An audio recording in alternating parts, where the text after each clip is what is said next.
Uma coisa muito importante a ser citada antes de começar o vídeo é que sempre quando nós vamos falar de heroínas, além de falar do racismo, nós temos que falar do machismo. André Rebouças, o primeiro engenheiro negro brasileiro, se tornou engenheiro e se formou no ano de 1860. E Enedina Alves, que foi a primeira engenheira negra brasileira, se tornou engenheira no ano de 1945. Ou seja, quase 100 anos depois. Mas quem foi Enedina Alves? Ela foi a primeira engenheira? Porque eu nunca ouvi falar direito o nome dela. André Rebouças a gente não aprende tanto, mas pelo menos eu já ouvi, né? Avenida Rebouças, Ponte Rebouças, Rebouças. E quem foi Enedina? O que ela fez? Por que nós não aprendemos sobre ela? Quais foram seus feitos? Quais foram seus marcos? Você vai saber de tudo isso no vídeo de hoje, após a cada dia eu penso, a cada dia eu passo, a cada dia eu posso, a cada dia eu faço, a cada dia eu venço, a cada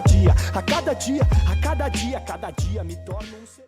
E aí, pessoas que estão me assistindo, antes de começar o vídeo eu quero pedir pra você que for uma pessoa legal, uma pessoa do tipo firmeza, clicar no beleza, já deixar aquele like antes de começar o vídeo, porque se você não dá like, o YouTube para, o YouTube esquece de te enviar a notificação, porque ele entende que você não tá gostando do conteúdo, entendeu? Então já vamos deixar aquele like pra dar aquela moral. PH, por que tu tá demorando tanto de sair vídeo de heróis? É uma longa história e eu vou explicar pra vocês em próximos vídeos, talvez no próximo vídeo, no próximo vídeo.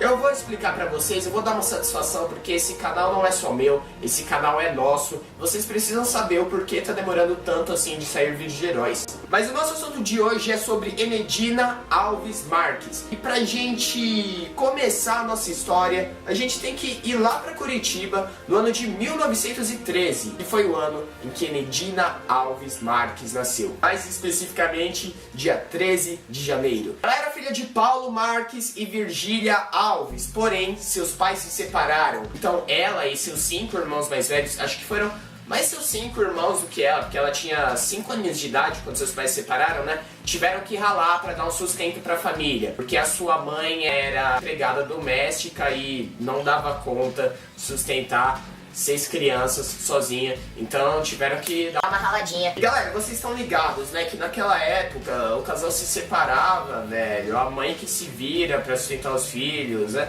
tá ligado, a sociedade era muito machista. Mas, nossa, e hoje? Você acha que a sociedade não é machista? Sim, a sociedade é machista, só que naquela época era mais, vocês entenderam, né, galera? Então Domingos Nascimento Sobrinho, que era o patrão de sua mãe, decidiu dar uma ajuda pra família e investir nos estudos de Enedina, porém não era assim, do nada, eu sou bonzinho, hein, vou investir nos estudos da sua filha, porque ela merece. Não, ela tinha que trabalhar fazendo favores como babá. Algo que não faz muito sentido, sendo que a filha de Domingos tinha a mesma idade de Enedina e Enedina era babá dela.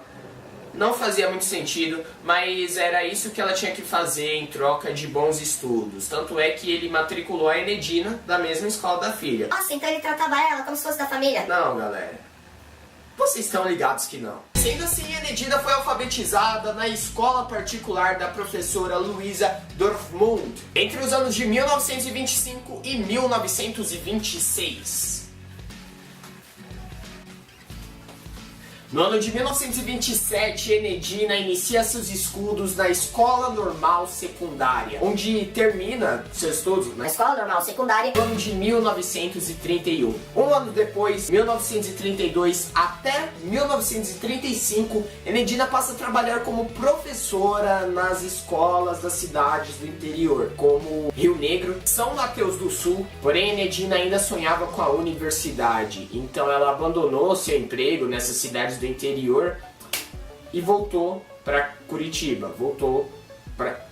Curitiba. Sendo assim, ela se enfiou em um monte de curso, velho. Começou a cursar o curso intermediário do Colégio Novo Ateneu, depois começou a cursar o curso de pré-engenharia da Universidade do Paraná e depois ela ainda cursou o curso preparatório do Colégio Estadual do Paraná. Então, mano, ela estudou, ralou e aproveitou que tava nessa vibe.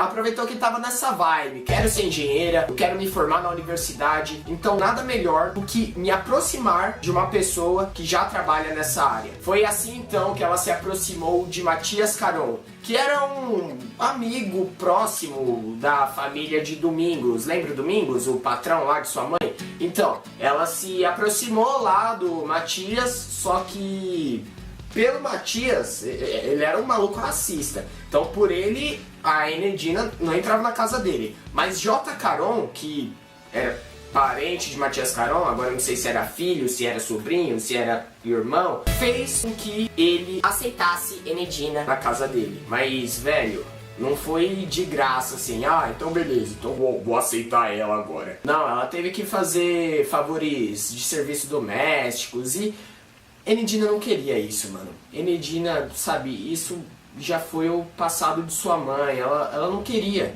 ser empregada doméstica. Então, mano, não durou muito tempo na casa da família Caron, lá dos Caron. Então ela saiu de lá e alugou uma casa em frente ao colégio Nossa Senhora Menina, que ficava na cidade de Juvevê. Uma coisa que eu esqueci de falar é que a família Caron lá era da cidade de Juvevê. Então, Enedina saiu de Curitiba, foi lá pra Juvevê, morou com os Caron, não gostou dos Caron, foi e alugou a sua própria casa. Enedina conseguiu um emprego nessa escola que ficava em frente da casa em que ela alugou. Então ela conseguiu trabalhar como professora lá também, alfabetizando crianças e, velho, conseguiu fazer um trampo bem da hora lá também. Ela já estava numa fase que não dependia mais das pessoas. Mais humilde que fosse, ela já conseguia se manter e não depender dos outros. Em 1940, Enedina inicia a sua graduação na Faculdade de Engenharia lá do Paraná. E no ano de 1945, ela se forma e se torna a primeira engenheira negra brasileira. Recente, né? Pra vocês terem ideia, como eu falei no começo do vídeo, André Rebouças, ele se tornou o primeiro engenheiro negro brasileiro no ano de 1860. E Enedina foi quase 100 anos depois, tá ligado? Pra vocês verem como que é o machismo. Quando nós vamos falar de heroínas negras brasileiras, além de falar sobre uma sociedade racista, nós temos que falar sobre uma sociedade machista. 1945, velho, parece que foi ontem, eu me lembro, mano. Getúlio lá como presidente, me lembro. Um ano depois, no ano de 1946, Enedina se torna auxiliar de engenharia da Secretaria de Obras e Viação lá do Paraná. Caraca, eu achei que eu ia me perder falando isso. Secretaria de Obras e Viação do Paraná. Mano, tá certo mesmo, velho? E no ano seguinte, no ano de 1947, ela foi deslocada para trabalhar no Departamento Estadual de Águas e Energia Elétrica, após ela ter sido descoberta pelo governador da época, Moisés Lupion. Moisés foi um empresário e político que já governou a cidade de Curitiba, lá no Paraná, 2 vezes. Inclusive eu tô falando aqui de Curitiba, uma curiosidade que foge um pouco do assunto, mas só para complementar o vídeo, tá ligado? Porque eu já morei em Curitiba durante 5 anos. Isso não tinha relevância nenhuma para o vídeo, mas eu decidi compartilhar isso com vocês. Nessa época foi a época em que ela realizou o que para muitos foi o seu maior feito como engenheira: a construção da usina Capivari Cachoeira. Também trabalha no plano hidrelétrico do estado, além de atuar no aproveitamento das águas dos rios Capivari, Cachoeira e Iguaçu. Em sua vida pessoal, Enedina era uma mulher bem vaidosa, porém, nas suas obras lá da usina, que foi considerada por muitos o seu maior feito como engenheira, ela ficou conhecida por trabalhar com aquelas botinas, aqueles macacões e uma arma na cintura. Porque uma coisa que eu esqueci de falar é que, assim, como eu disse, Enedina foi a primeira mulher negra brasileira a se tornar engenheira no Brasil. Já haviam mulheres brancas engenheiras, mas em Curitiba ela foi a primeira mulher lá do estado, da cidade, a se tornar engenheira. E numa sociedade machista que deviam implicar ou até mesmo assediar ou ficar enchendo o saco dela lá, ela precisava de uma arma. Não é algo que ela precisava, mas é algo que impunha respeito, tá ligado? Então, se viesse os malandros ali querer mexer com ela, só sacava a arma e... Mas ela só puxava a arma da cintura, dava tiro pro alto e falava, ô, além de ficar cuidando da vida alheia, por que a gente não vai trabalhar? Eu acho que é bom. Vocês acham que é bom? Eu acho que é bom. Construções como a usina de Capivari, Cachoeira e outras diversas construções que fizeram com que a cidade de Curitiba crescesse, Enedina merecia, eu acho que um tempo de folga, tá ligado? Foi trampo. Estudou, enfrentou barreiras, estudou mais e estudou pra caramba. Então, entre os anos de 1950 e 1960, Enedina dedicou seu tempo viajando e conhecendo cidades, países, lugares que este mundo tem a nos proporcionar, que este mundo tão belo e maravilhoso tem a nos oferecer. Por que eu estou falando com essa voz? Eu não sei.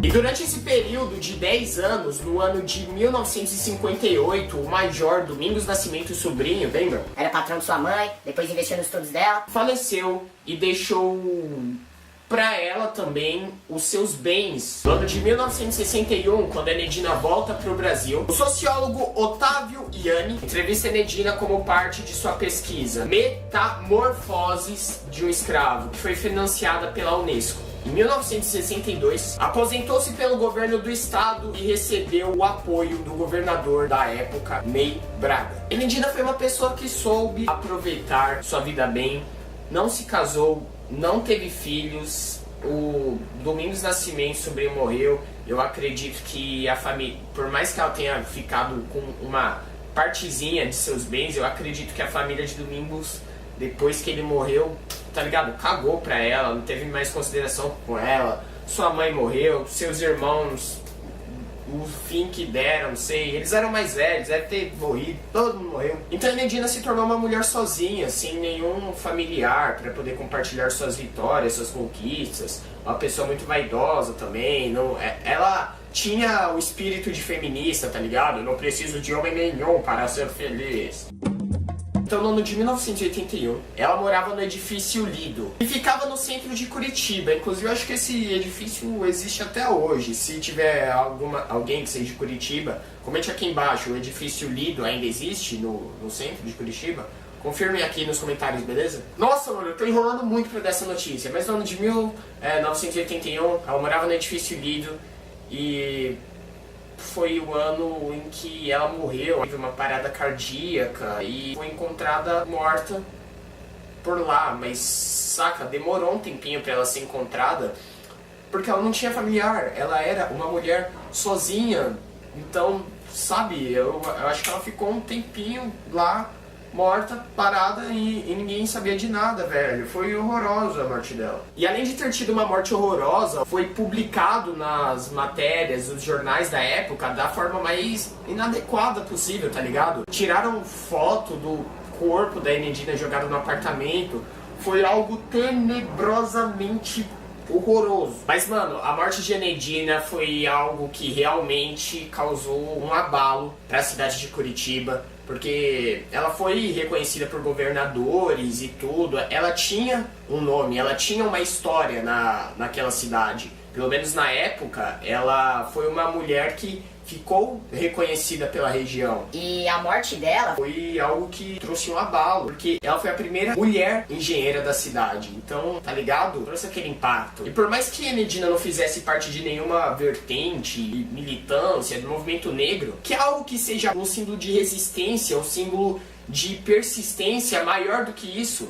No ano de 1988, em uma importante rua do bairro Cajuru, essa rua recebe o nome de Rua Enedina Alves Marques. No ano de 2000, ela foi imortalizada ao lado de mais 53 mulheres como as Mulheres Pioneiras do Brasil, no Memorial das Mulheres Pioneiras do Brasil, que fica lá em Curitiba também. E uma curiosidade é que a casa de Domingos Nascimento Sobrinho, lembram? O Major lá? patrão de sua mãe, que ela foi criada por um tempo, tratava ela como se fosse da família. Foi desmontada e transferida para a JuVeVê, onde lá se tornou o Instituto Histórico IFAM. Em 2014, o historiador Sandro Luiz Fernandes e o cineasta Paulo Munhoz iniciaram uma pesquisa para fazer um documentário sobre Enedina Alves, só que ficou parado, ficou estacionado, tá ligado? Por falta de verba. Filha de uma lavadeira e um pai ausente. Essa foi Enedina Alves, a primeira